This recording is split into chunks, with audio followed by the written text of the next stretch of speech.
Well, if you've seen that particular trend we've had from the beginning of the show is youth-centered. And not only youth-centered, but job-centered. But job-centered has to be empowered. And talking about empowerment, we need to talk about finances. And right now, I'm joined by Irshad Mutur, who is the Chief Operating Officer at Aspira. Welcome to the show. Transitional. You've just seen the story of photographers, street photographers. Yes. I mean, you come from the finance world. Traditionally, I know you wouldn't look twice if somebody comes to you and say, finance me, I want to take photos in the streets. Is that mentality from the finance world changing? Yes. I can't say for the whole of finance world. So first of all, thank you and good afternoon to all the viewers. Thank you for having me here. I think the finance world is quite big. You have people in every segment and who address different needs of society.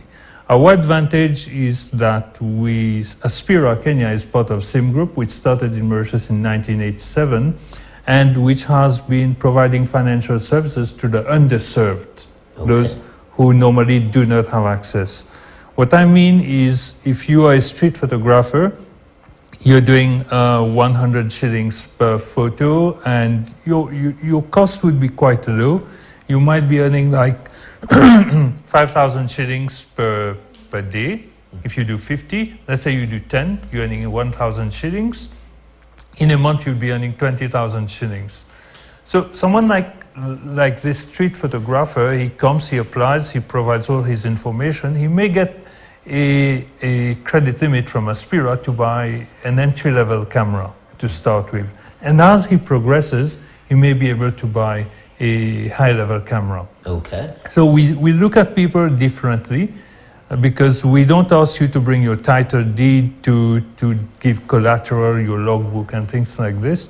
We look at the entrepreneurs, we look at people in terms of what they're doing, especially for businesses, what cash flow, the investment, the asset is going to generate. Okay. And then we provide financing on that basis. That's quite interesting. You've mentioned what you look at.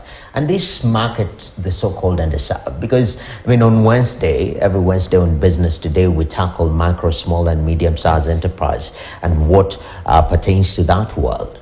Credit is a huge issue. So in terms of, preparedness, credit preparedness from the MSME's perspective, how should they approach that? You've mentioned cash flow is very critical. Apart from that, how can we prepare ourselves to be able at least to receive financing? I think one of the biggest challenges of entrepreneurs is that you start your business and you're so engrossed in your business that you don't know about financing and things like this. So today, we have so much of learning opportunities. There are so many people who are ready to do mentoring. I would encourage all entrepreneurs to go for that and have additional skills. So you might be a good photographer, but as you grow, you might not know how to manage your finances. And people need to learn and keep up to date on this. Yeah. So updating your skill, but widening, knowing how to run a business. Exactly. It becomes very critical. Yes. As a package or sort of attached, an arm in this financing of underserved markets, does training of these micro, small and medium-sized enterprises kick in? Indeed. The first level of training is when you're giving financing. So if you come to us and you're asking financing for your business, and when we ask you, you tell me you're going to buy a couch for your house, then it's not financing for the business. So as a lender, you have to be responsible. That's what we try to do, is like we look carefully at what the person is going to acquire. We look at what income it's going to generate, and we have a conversation. Through that conversation, if we need to share our insights based on our experience, we do it. And the entrepreneur can benefit from it. All right. Like years ago, we had an entrepreneur who wanted to buy a big BMW to carry visitors. And when we spoke to the person, it's happening once or twice a year. So you rent a car on those days if you want to impress someone, but you don't commit business funds to things that will not generate income. I see that. Now, this is the thing. There's a transition bit in our lives. I mean, life is all about transitions. Yes. You transition from one space to the other. One moment you're single as me, I assume you're a parent. There was a transition there. Yes. That kind of, it happens a lot. And one of the critical ones is when you're leaving a learning institution, at least a basic one, like university, and you're trying to go into the employment world, in which in our context is very difficult to get a job. So you have to create yours. Yes. And now that element of creating yours, you might have a brilliant idea, but the finances also becomes an issue. And I've seen you guys are looking at these loopholes and finding ways to sort of plug in credit into those spaces. Talk to me about that. So initially, Aspira started in 2017. We officially launched in 2018. We were giving loans to people, to individuals, which was consumer credit. What we found was many people were taking the loans for their own businesses. Like you saw the photographer, we had people who were buying like cameras on credit to do a photography business, or buying a washing machine to do a laundry business at home. And what it brought us to realize is that there's a genuine need for this. But you shouldn't treat a business asset acquisition the same way you do for an individual, for consumption. And that's why we came up with Aspira Bizna last year, where we are providing financing for businesses, especially the MSMEs, who are underserved, who find it quite challenging to go for the banks. And what we do is we don't look only at the current standing of the business. We look at the future. Okay. We look at the projections. We look at the dreams of the people. We look at their skills, at their vision. Mm-hmm. And together we help them acquire the assets that will make this happen. Okay. Yeah. That's quite incredible, because again, I'm trying to look at the credit market post-pandemic. And Kenya specifically. Yes. Initially, we had enacted quite a number of changes with the red cap, sort of to make credit at least affordable. Yes. And again, we saw major lenders being very risk averse, saying, let us place our money with the government bonds and whatnot. And now we've risk-based pricing. So we assess your risk and we price based on that. Yes. And that tends to make credit quite expensive.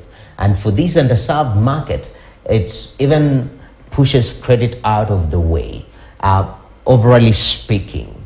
Yes. Do you think that is a challenge that the market is grappling with? So it all boils down to how you engage with your customer. Mm-hmm. And our advice has always been to people who are investing, start small and build. Okay. And as you start small and you start building capacity in your business or in your assets, in your capital equipment, you might have a higher risk in the beginning. But as you're ramping up, your risk profile will improve and you will be able to take loans at a lower rate. Ah. So every time someone comes back, he has a lower rate with us or he has a higher limit. Okay. Yeah. That's incredible.